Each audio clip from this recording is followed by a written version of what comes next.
Sports Capital Symposium. Welcome to the ending keynote for day one of the conference.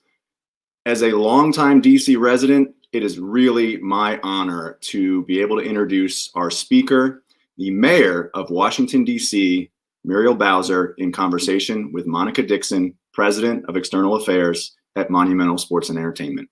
Ladies, the floor is yours.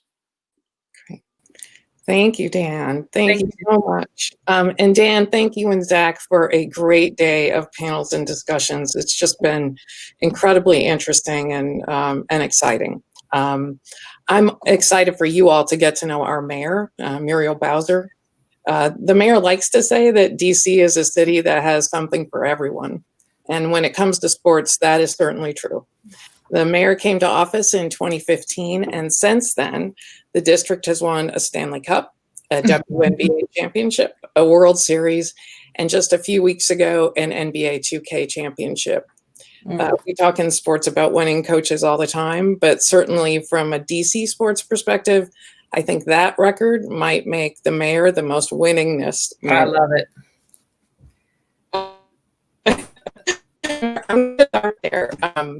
We have 4 championship teams.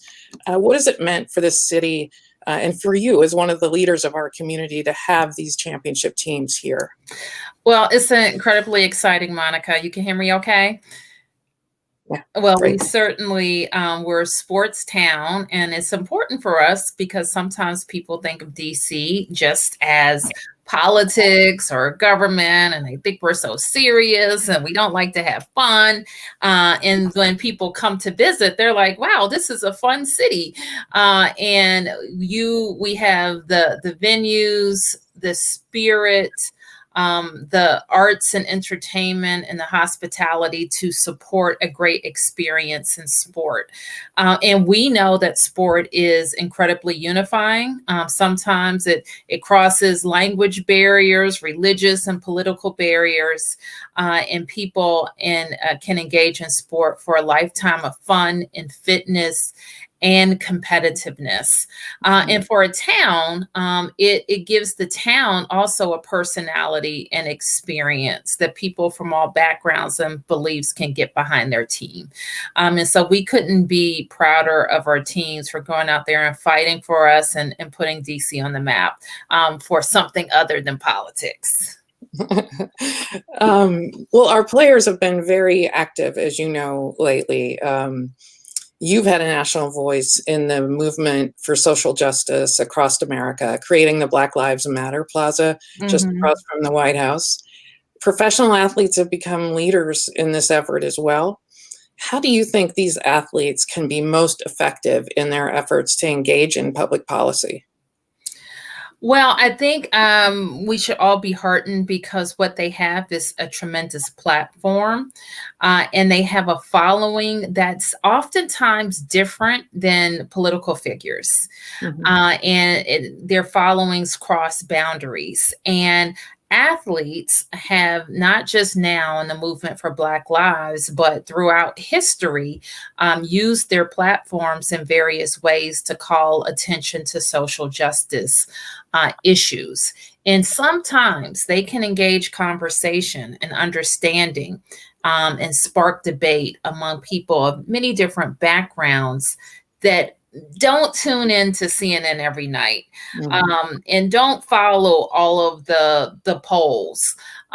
But they meet around sports, whether that's sports TV, talk radio, whether it's going to games, whether it's around their kids' games even. People of all different backgrounds have an opportunity to talk. So I think our athletes are in a tremendous position to use their platform to spark that kind of debate. I think that we're going to see those types of discussions evolve as athletes become even more sophisticated about how they communicate, how they organize together, because I think they have a lot of power to have the teams that they work for and play for be a part of the solution, the cities that they live in and play in to be a part of the solution, and add that to their platform of fans. Mm-hmm. Great, thank you so much. You know, they've been very active in the advocating for voting, and that's certainly going to be important as we come up on election day in 7 weeks, 6.5 weeks Yep. from now. They're also really anxious to affect change right away. We all know elections happen, change doesn't happen overnight. What can they do to be to provide that immediate change? Should they meet with office holders? Should they organize with community groups?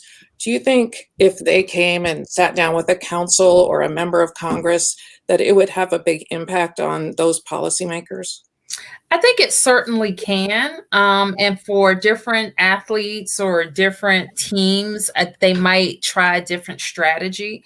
I always vote for consistency and vote for people to pick an initiative, a community, an idea that they can stick with and really be consistent and persistent.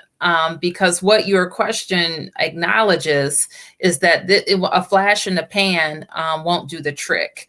And we've worked with your teams, for example, around schools, that they may adopt one school. If it's going to be around voting, I know that you all are going to be a precinct this year at the arena. And funny story, a lady stopped me in Costco today and she said, I've been hearing a lot about the Capitol Center and can I take my ballot there? So that already has generated some buzz. Of course, we have a new arena and it's in downtown Washington. It's called something different, but you get the message that she saw a basketball player that got news attention that maybe one of us wouldn't have gotten, and it got her attention. So she knew that there was something different to do around voting, and she was making her plan early. So we're all heartened to hear that. So I would always tell the athletes, I think some of the best things to do is from the grassroots and get involved with a community, a school that you want to stick with for the long run. Great, thank you. I'm going to switch gears here a little bit and talk about COVID-19 and the Reopen DC task force that you created. You brought together leaders from the business community, the sports community, and just the neighborhood leaders that are so important in our city. And you were gracious enough to invite me and a couple of my colleagues to participate. We had the chance in that task force to share our day-to-day business challenges for COVID.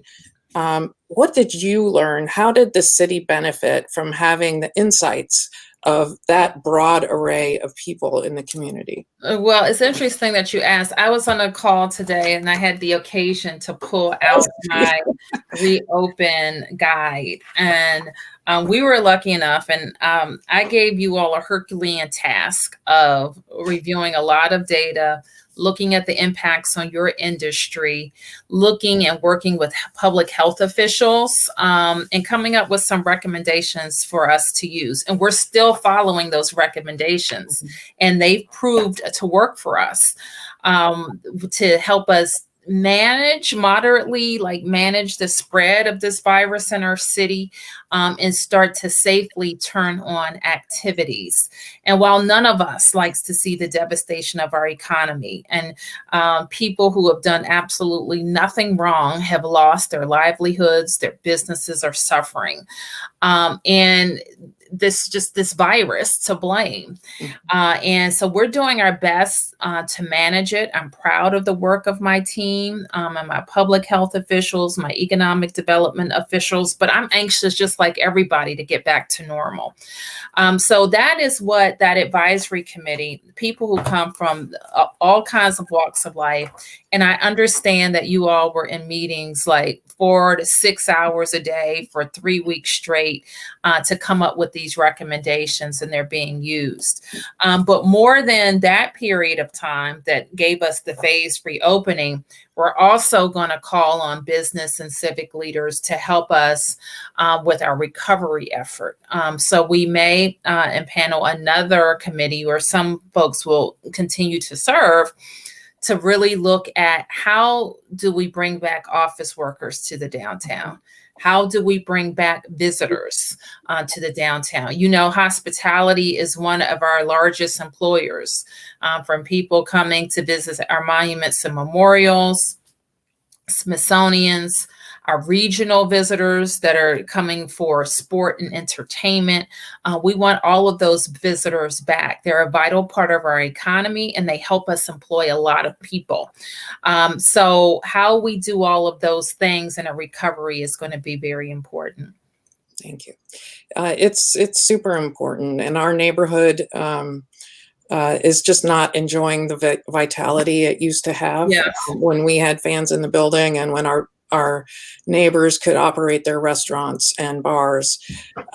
This group of folks who are watching are very interested in seeing fans return to live sports and concerts. Can you talk a little bit about the progress we will need to make before large events will be allowed again? Well, first and foremost, Monica, I firmly believe that the first step in getting back to normal, or better than normal, that was like what we like to say, is we have to get kids back in school. Well, then we have to get people back in their seats in their offices, which is also hugely important to bringing back a downtown economy. Just think about the dry cleaners who don't have customers, because number one, they're not coming to their offices, but they're not going anywhere, which means they don't need to clean as many clothes. They're hairdressers who have, I see how long your hair is. It's beautiful, but you don't usually keep it that length. The hairdressers that, you know, don't have clients who are coming in because they're not going to work regularly.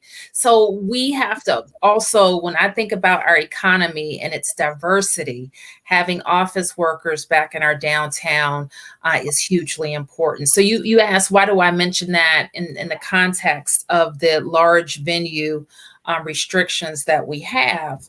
And that's because in order for those two very important things to happen, we have to have a moderate containment of the virus. And we still know that large events, a lot of people in the same place, if there is an infected person, can really kick off the spread of the virus. So our thinking is these main building blocks of our economy have to come back: schools and office workers, and gradual large events. What we have, and I appreciate the sports community for really investing and thinking about this and testing a lot of different strategies. I know the NBA and the hockey are playing in bubbles, which, you know, the fans need. Like, we need this. We need to see our players. We need to have an escape and have some fun. So I know that you're learning a lot with the arenas that you're playing in that can speak to what we're doing. What we decided to do in DC was to allow sports venues to apply for a waiver so that you could broadcast your games in a non-spectator environment. But in doing that, we reviewed some really, really robust plans that you're thinking about the public health and the testing and the isolation and quarantine. And I think that's going to help us think about how we get back. A large venue, one of our venues, the convention center, I was just in yesterday and they're testing also some technology that's going to allow more people, when it's time for large events to come back, well, they'll be able to monitor temperatures and clustering. But in the meanwhile, they're allowing people to broadcast from the convention center so that you can simulate your convention experience with your panelists, not necessarily all your participants. So all of those things, I think, are important to the way that we're thinking. And we are all thinking about how to gradually turn on those experiences instead of just flip on a light switch and go back to normal. So we're relying on your good ideas because we're eager to test them when the time is right. Great, thank you. Another topic today that's been discussed is sports betting. Monumental's partnered with William Hill. We have the first ever in-person sports book at Capital One Arena. And right now we have just the temporary ability for folks to place their bets through our box office. We would all love to hear what your perspective is as a policymaker on this work and how you think it's going so far for DC.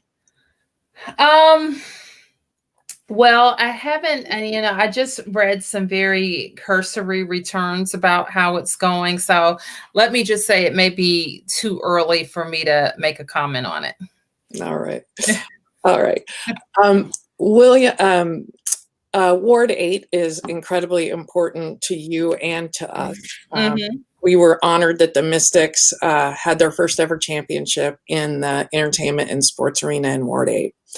And for those folks who are watching us who don't know about Ward 8, it's one of the least economically successful areas of Washington, and part of our vision and your for placing our practice facility there and having the Mystics and the Go-Go play there is to bring sports to the community and build the economy.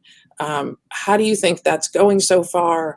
Are there other opportunities that you think that sports can be engaged in to help grow economically challenged communities? Sure. Well, we feel very strongly about the district making the first investment in that area, and it's paying dividends already.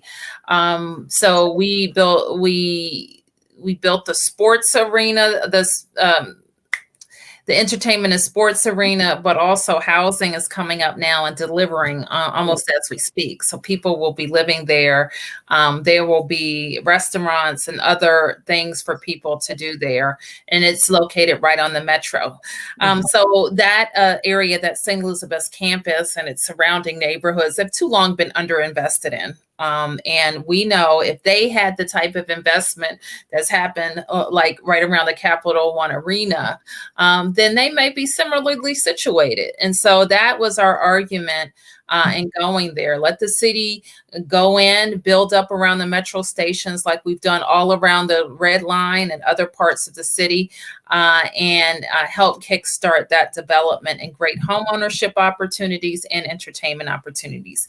It was thrilling for us to be there for the Mystics Championship. It was filled to the rafters, great energy. And a lot of people have been introduced to women's basketball for the first time. And so I hope that the team feels as great as we do about that. And the Mystics longtime fans, I know that's some getting used to for them, but I know that they are going to love it too. Yeah, and they already do. They already do. Black Girls Code is the designated beneficiary of this conference, and the participants are going to hear from the founder and CEO on a panel tomorrow. Oh, good. What can you talk a little bit about the programs that you've created and your administration supports to help DC students be prepared for the next generation jobs in technology? Well, what a great beneficiary of this work, I would say. And it's so important that our children are learning coding. And Black Girls Code and organizations like them are preparing kids for really good paying jobs. And some of them some are going to be high school graduates and have advanced degrees, and some are going to be coming right out of high school. But that's the thing that coding offers, training, some real world and real life experience, and an opportunity to get a good paying job. We just, a lot of the tech companies here, we're also the tech capital, like we're growing, the capital, what we call inclusive tech. So there are more women in tech in DC that are founders and have startups and are growing their businesses and attracting business. We know that there are more African Americans in tech that are starting and growing here in DC. So that's our niche. And we have done a lot to support women founders. Great, thank you. So you have a unique vantage point here in DC. All the folks that are up on Capitol Hill and across the plaza, Black Lives Matter, get to hear what you say each and every day. What are you doing to push Congress to solve some of these economic challenges? And what are some of your go forward ideas and suggestions to help meet these needs? Well, great question. We have been very engaged in lobbying for what's owed us. And so I don't know where all the participants are from on this call, but we are unique in our political system in that we're a city, county, and a state all together, but we don't have congressional representation. So I kind of also have to function as the two senators here without a vote. In lobbying senators, working with our congresswoman, who is amazing, but also working with the administration.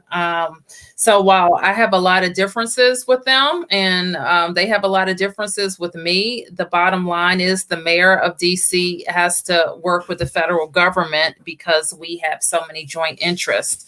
But for us, we were shortchanged $750 million. We should have had $750 million more in CARES Act funding because we always get state level funding. And that is going to help us invest in how we bring our businesses back. So we're really focused, like I mentioned earlier, we have, 4 key areas. How do we bring back hospitality? How do we make sure that we are continuing to attract new investment? How do we bring back our office workers? And how do we bring back our small businesses? And some of the opportunities for new investment, we know we've lost what we've lost. That revenue is not coming back. But what are we doing to attract more dollars and more jobs to our city? And deal with some of the inequities that COVID has laid bare. And I think part of that is looking at how we strengthen our infrastructure, especially when it comes to digital connectivity. And we are very focused on how to do that. And do you have any hope that you'll have support on the next go around for relief packages for things like that digital, the Wi-Fi access for parts of the community that don't have it? Do you have hope that I actually do? I do, Monica. And now keep in mind, I'm the optimistic sort, but I do have hope because number one, it's right. We have done all of the work that we need to do on all sides of the issue. And we're not going to stop until it's resolved. Great. Well, for those of you who now want to make sure that you can follow the mayor as she has success making this case to Congress, you can follow her on Twitter at Mayor Bowser, just at Mayor Bowser. And I would encourage you also to connect with me at Monica Dixon _MSC or on LinkedIn.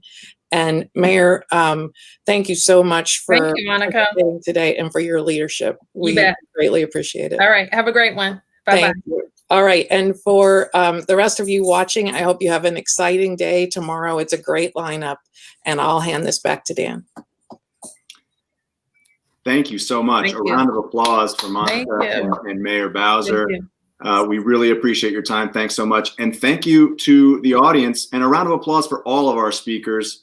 The content for day one is finished, but you can stick around and network and visit our expo booths. And tomorrow we are back at 8 a.m. The conference opens up 8 a.m. Eastern time, and the content starts at 9 a.m. with a keynote conversation between Zach Leonsis and Ted Leonsis. You don't want to miss it. We will see you tomorrow. Thanks, everyone.